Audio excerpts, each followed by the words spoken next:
নির্বাচন নিয়ে কোনো রকমের কোনো আনসার্টেনটি নেই ইনশাল্লাহ, এবং নির্বাচন খুব ভালো হবে, ফ্রি ফেয়ার পিসফুল ফেস্টিভ হবে। বাংলাদেশের মানুষ সবাই ভোট কেন্দ্রে আসবেন আমরা আশা করছি, এটা রেকর্ড টার্ন আউট হবে, এটা আমরা আশা করছি।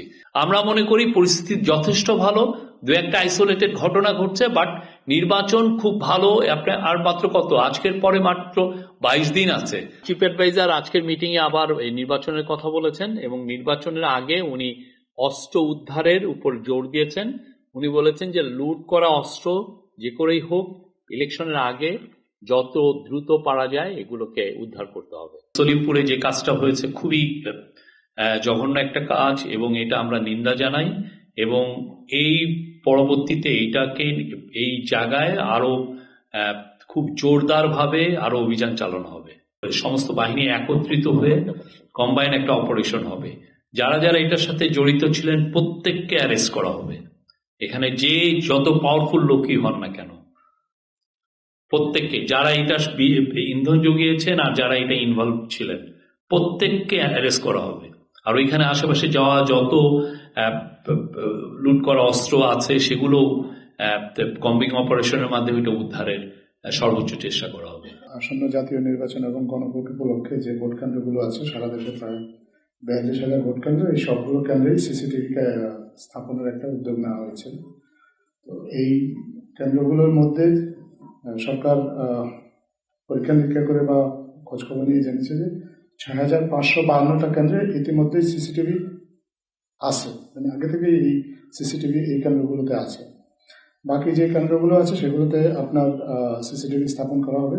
এর মধ্যে সরকার একটা বিশেষ বরাদ্দ দিয়েছে সরকারের পক্ষ থেকে 71,98,28,000 টাকা সিসিটিভি ক্যামেরা স্থাপনের জন্য।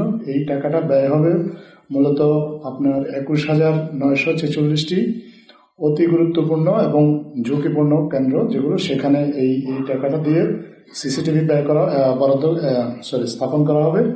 প্রতিটা কেন্দ্রে কমপক্ষে 6টা সিসি ক্যামেরা এই কেন্দ্রগুলোতে থাকবে। এর বাইরে যে কেন্দ্রগুলো আছে সেই কেন্দ্রগুলোতে স্থানীয় প্রশাসনের উদ্যোগে এবং তাদের আর্থিক বরাদ্দের মাধ্যমে সিসিটিভি ক্যামেরা স্থাপন করা হবে। ইতিমধ্যেই এই কার্যক্রম সব জেলায় শুরু হয়ে গিয়েছে এবং অনেক জোরে সোরে চলছে। বেশ কয়েকটা জেলায় শতভাগের কাছাকাছি কেন্দ্রে আপনার অলরেডি সিসিটিভি বা সিসি ক্যামেরা স্থাপন। এর মধ্যে উল্লেখযোগ্য রয়েছে গাজীপুর জেলায় আপনি সরকারের পক্ষ থেকে দেখেছে যে 935টা কেন্দ্র, এর মধ্যে 447টা ঝুঁকিপূর্ণ হিসেবে চিহ্নিত করা হয়েছে। এই প্রত্যেকটা কেন্দ্রে এই বিশেষ বরাদ্দের আওতায় অধিকাংশ কেন্দ্রে এর মধ্যে স্থাপন করা হয়েছে। বাকিগুলোতেও আমরা আশা করছি যে জানুয়ারির 31 তারিখের মধ্যেই বাকি কেন্দ্রগুলোতেও সিসি ক্যামেরা স্থাপন করা হবে, এবং এই ঝুঁকিপূর্ণ বা অতি গুরুত্বপূর্ণ কেন্দ্রের বাইরে যে কেন্দ্রগুলো আছে সেগুলোতেও গাজীপুর সিটি কর্পোরেশন এবং গাজীপুর জেলা প্রশাসনের উদ্যোগে আপনার ক্যামেরা বসানোর উদ্যোগ নেওয়া হয়েছে। একই প্রক্রিয়ায় অন্যান্য জেলা এবং সিটি কর্পোরেশন এলাকাতেও আপনার এই কার্যক্রম চলমান রয়েছে। আমাদের সরকারের যারা গুরুত্বপূর্ণ দায়িত্বপ্রাপ্ত ব্যক্তি আছেন তারা বিভিন্ন জেলায় এর মধ্যেই এই সিসি ক্যামেরা বসানোর কার্যক্রমটা পরীক্ষা নিরীক্ষা করে দেখেছে, তারা পরিদর্শন করে দেখেছে এই কার্যক্রমটার অগ্রগতি কতটুকু। আমাদের স্থানীয় সরকার মন্ত্রণালয়ের সচিব উনি গিয়েছিলেন কিশোরগঞ্জ জেলায় গতকালকে, সেখানেও ওনাকে জানানো হয়েছে যে কার্যক্রমটা বেশ দ্রুত এগিয়ে চলেছে। তো সব মিলিয়ে এই যে 42,000 কেন্দ্র, এই কেন্দ্রগুলোতে আমরা আশা করছি যে নির্বাচনের আগেই সম্ভব হলে 31শে জানুয়ারির মধ্যেই কেন্দ্রগুলোতে সিসি ক্যামেরার আওতায় আনা হবে নির্বাচনের জন্য।